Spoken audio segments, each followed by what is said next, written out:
ధవళేశ్వరం బ్యారేజ్లో 117 కొత్త గేట్లను ఏర్పాటు చేస్తున్నామని మంత్రి నిమ్మల రామానాయుడు అన్నారు. BJP MLA Nallamilli Ramakrishna Reddy assembly ప్రశ్నోత్తరాల్లో అడిగిన ప్రశ్నకి సమాధానంగా ఆయన బదులిచ్చారు. ధవళేశ్వరం బ్యారేజ్ ప్రమాదంలో ఉందని సిడబ్ల్యూసీ హెచ్చరించినప్పటికీ గత ప్రభుత్వం మరమ్మతులకు రూపాయి కూడా ఖర్చు పెట్టలేదన్నారు నిమ్మల రామానాయుడు.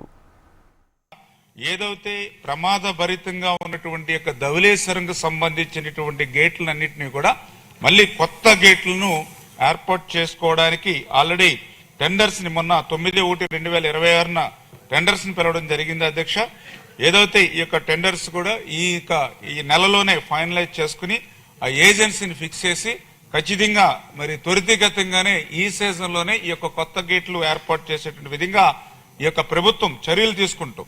ఎందుకంటే ఇక్కడ ఏదైతే గౌరవ సభ్యులు కూడా చెప్పారు, మీకు కూడా తెలుసు, గోదావరి జిల్లా వాసులుగా ఆ రోజు 14-19లో ప్రమాదంగా ఉన్నాయని 58 గేట్లను ఆ రోజు తెలుగుదేశం ప్రభుత్వంలో చంద్రబాబు నాయుడు గారు కొత్తగా ఏర్పాటు చేశారు.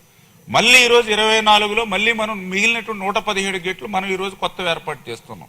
మధ్యలో 19-24 5 సంవత్సరాల్లో ఆ రోజు సిడబ్ల్యూసి సెంట్రల్ వాటర్ కమిషన్ వాళ్ళు సైతం ఈ గేట్లు ప్రమాదంగా ఉన్నాయి, ఈ ధవళేశ్వరం బ్యారేజీ కనుక ప్రమాదంలో ఉంటే మొత్తం ఏదైతే east Godavari west Godavari delta అంతా కూడా మళ్ళీ అస్తవ్యస్తం అయిపోతుంది, కనీసం చొక్క నీరు కూడా అందనటువంటి పరిస్థితి ఉందని హెచ్చరించినా కూడా 5 సంవత్సరాల్లో గత ప్రభుత్వం రూపాయి కూడా పెట్టలేదు అధ్యక్ష.